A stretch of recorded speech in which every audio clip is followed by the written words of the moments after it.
Audio Jungle.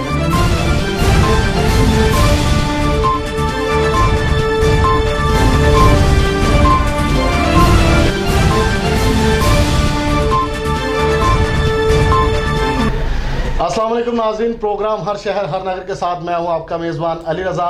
आज हम जिस शख्सियत के पास मौजूद हैं इनका ताल्लुक पाकिस्तान तहरीक इंसाफ से, ये बहुत सीनियर रहनुमा हैं पीटीआई के।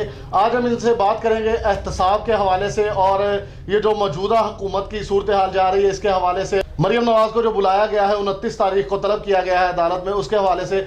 जी जुल्फ़कार साहब, बहुत शुक्रिया आपका, आपने हमें प्रोग्राम के लिए वक्त दिया।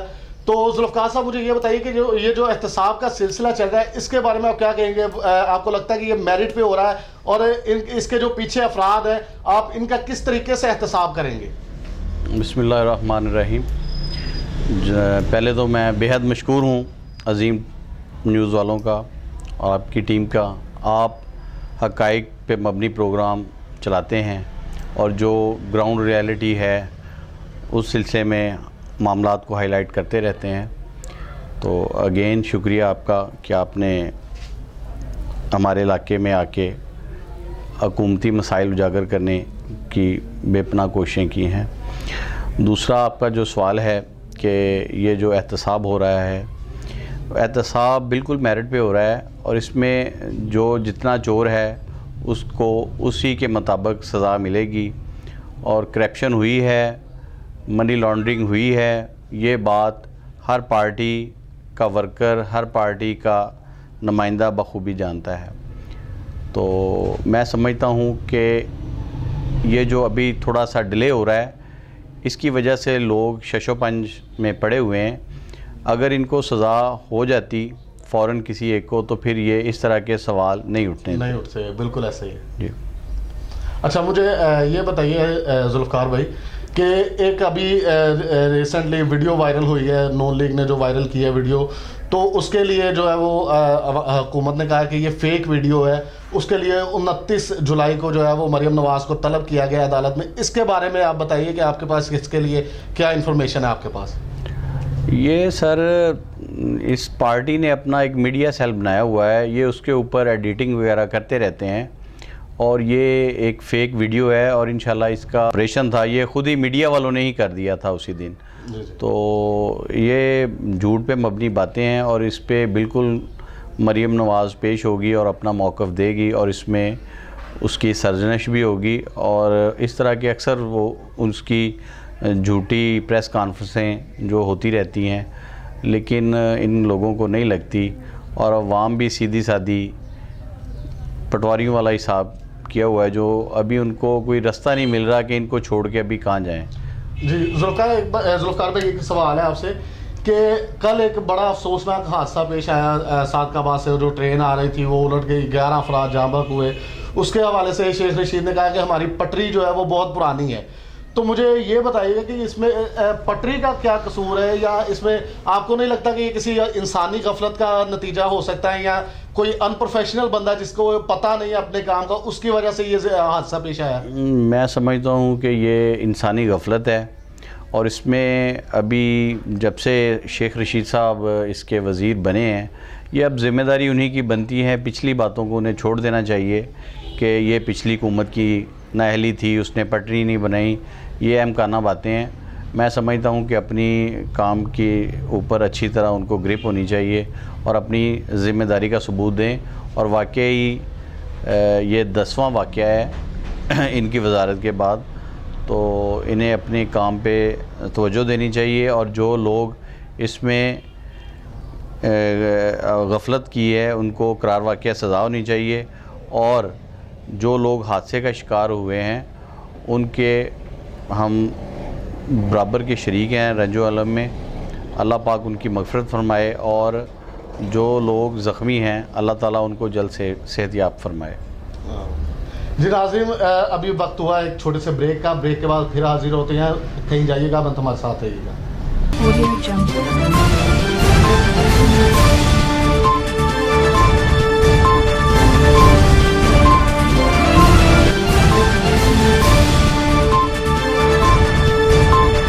वेलकम बैक नाज़रीन। नाज़रीन, प्रोग्राम हर शहर हर नगर में खुश आमदीद।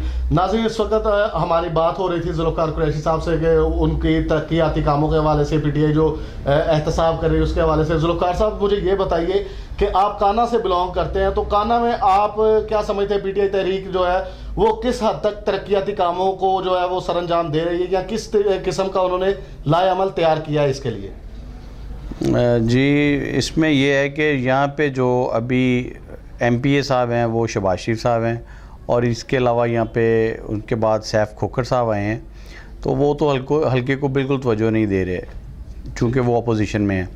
और चौधरी मंशा सिंधु साहब जो यहाँ से इलेक्शन हारे हैं, उनके पास वक्तन फ़वक्तन मीटिंगें होती रहती हैं, लोग अपने मसाइल इलाके से लेके जाते हैं, तो वो जितने कर सकते हैं वो करते हैं, लेकिन अभी तरक्याती काम तब तक नहीं हो सकते। इसमें मैं वज़ीर आज़म पाकिस्तान इमरान खान साहब और वज़ीर आला पंजाब उस्मान बुज़दार साहब से अपील करता हूँ कि वो हमारे यहाँ के इलाके के मंजे हुए सियासतदान चौधरी मंशा सिंधु साहब, उनको एक आला कोई ओहदा दें और उसमें जो हमारे इलाके के मसाइल हैं वो हल हों। यहाँ पे PTI का वोट बैंक है और ये इससे काफ़ी जो है ना परेशानी हो रही है कि इसका अभी जो हुकूमत नोटिस नहीं ले रही इस हल्के का।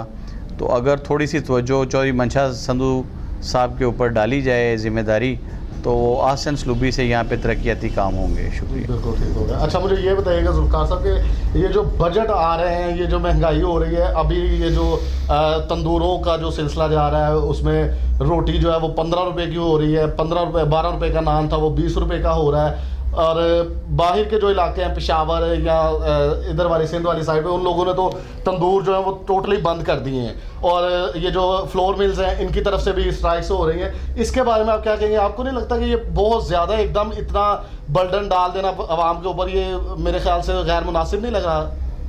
ये असल में एक लॉबी चल रही है हुकूमत के ख़िलाफ़। तो जो लोगों को, जिन लोगों को दूसरी हुकूमतें हमेशा से नवाजती रही हैं, जो लोग इस स्टेज पे पहुँचे हैं जो कि उनको इन्हीं हुकूमतों ने बेनिफिट दिए हैं, वो उनके ऊपर ये प्रेशर है कि हम हुकूमत का जो साबिक़ा हुकूमत है उसका साथ किस तरह दें। तो वो अपना इस तरह के हर तरह के हरबे इस्तेमाल कर रहे हैं। महंगाई इतनी नहीं हुई जितनी उसकी जो है ना पब्लिसिटी कर दी गई है। तो जो बिल्स भी आ रहे हैं ना, आप ये तो हर घर का मसला है, बिल तो हर घर में आता है। तो आप देख रहे हैं कि हर घर में बिल आ रहे हैं, बिजली के बिल आ रहे हैं। मैंने अभी रिसेंटली एक निजी प्रोग्राम था TV का, उसमें देखा कि एक जियाला था जो PTI का जियाला था, तो वो रो रहा था। उसने कहा कि यार मैंने इमरान खान को वोट दिया, मेरे घर वाले मुझे जूते मारते हैं, मेरे दोस्त मुझे जलील करते हैं कि तुमने PTI को वोट दिया था, सपोर्टर थे उनके, अब तुम बताओ। वो बंदा कह रहा है कि जी मेरा 17,500 रुपया सैलरी फ़िक्स की है इमरान खान ने। इमरान खान साहब, आप मुझे 17,500 रुपये में गुजारा करके दिखाएं। तो आपको क्या लगता है कि ये आवाम ऐसे डिस्टर्ब हो रही है, क्या इन्हें ऐसे करना चाहिए या नहीं? या फिर इसके अलावा आप क्या कहेंगे आवाम के लिए, आप क्या मैसेज देंगे? मैं समझता हूँ कि हुकूमत को थोड़ी सी इस बात पे तवज्जो करनी चाहिए। जो रिलीफ़ गरीब आवाम का बनता है उनको मिलना चाहिए। तो अब लोग ज़्यादा परेशान हैं, इसमें कोई शक नहीं। तो इंशाल्लाह बेहतर होगा। जब ये पाकिस्तान मार्ज़ वजूद में आया तो हमारे बड़ों ने बहुत सी कुर्बानियाँ दी। तो ये अभी भी मुल्क का इस तरह का हशर कर दिया गया था कि अभी भी हमें कुर्बानियों की ज़रूरत है। अगर हमें टैक्स देने से ये हमारा मुल्क बचता है तो हमें ज़रूर देना चाहिए, और जिस तरह की भी कुर्बानी ये मुल्क मांगेगा हम देंगे। लेकिन हुकूमती आला ओहदेदारों से मैं ये भी रिक्वेस्ट करता हूँ कि वो निचली सतह पे भी तवज्जो दें। अकेले इमरान खान के ऊपर बोझ ना डाला जाए। ये जो बाकी वज़रा हैं, वज़ीर आला पंजाब साहब हैं, उन्हें भी अपने काम पे तवज्जो देनी चाहिए और कुछ ज़िम्मेदारी का मुजाहरा करना चाहिए। ठीक हो गया। ज़ुल्फ़िकार साहब, मुझे ये बताइए कि आप अपनी जो यूथ है जिसने बेसिकली अगर PTI आज वजूद में आई है तो वो यूथ की वजह से आई है। जी जी, ठीक है। तो आप अपनी यूथ के लिए, अपनी आवाम के लिए, आपके वज़ीर आला पंजाब हैं, वज़ीर आज़म इमरान खान साहब हैं, उनको आप क्या मैसेज देना चाहते हैं? जी, यूथ के हवाले से मैं मैसेज ये देना चाहूँगा कि ये जो अभी उन्होंने 2-3 स्कीमें लॉन्च की हैं, इनको जल्द अज़ जल्द आम आवाम तक रसाई होनी चाहिए। ये जो नौजवान को लोन देने का सिलसिला है बिज़नेस के हवाले से, ये मैं चाहता हूँ कि जल्द इसकी लिस्टें बने और लोगों को लोन दिया जाए इसके हवाले से। और इसी तरह ये घर वाली स्कीम जो दे रहे हैं ये भी इंशाल्लाह बेहतरी लाएगी मुल्क में। और इसके अलावा ये जो गेम्स के हवाले से हैं इस पे भी खुसूसी तवज्जो देने की ज़रूरत है। और यूथ जो है वो मुल्क का सरमाया है और इसके साथ हर तरह का तावन रखने का पाकिस्तान तहरीक इंसाफ अज़म रखती है। जी बहुत शुक्रिया ज़ुल्फ़िकार साहब। नाज़रीन, इसी के साथ प्रोग्राम हर शहर हर नगर का वक्त ख़त्म हुआ जाता है। अपने मेज़बान अली रज़ा को इजाज़त दीजिए, फिर मिलेंगे किसी नए इशू के साथ, किसी नई शख्सियत के साथ। तब तक के लिए अल्लाह निगहबान।